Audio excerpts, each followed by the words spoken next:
Bonjour, je m'appelle Mathieu Nage et je suis chercheur postdoctorant.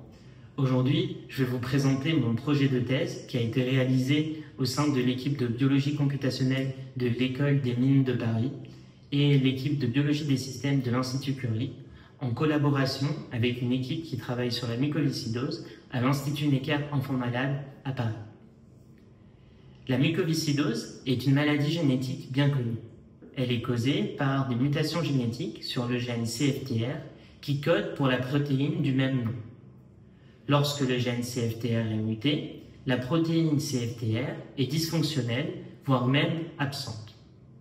Seulement, tous les symptômes de la maladie ne peuvent pas être expliqués directement et uniquement par la mutation génétique.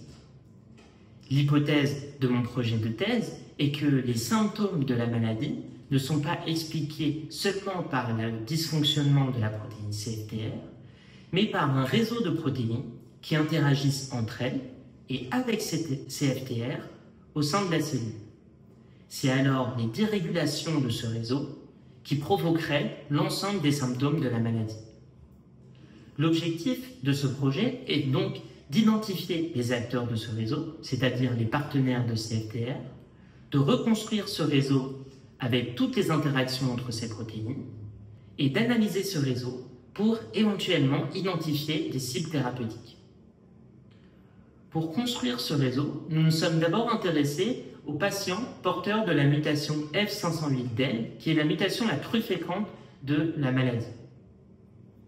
Nous avons analysé des études qui ont séquencé l'ARN d'échantillons respiratoires de patients porteurs de cette mutation. Et à l'aide d'outils mathématiques et informatiques, nous avons pu reconstruire le réseau de protéines spécifiques de cette mutation.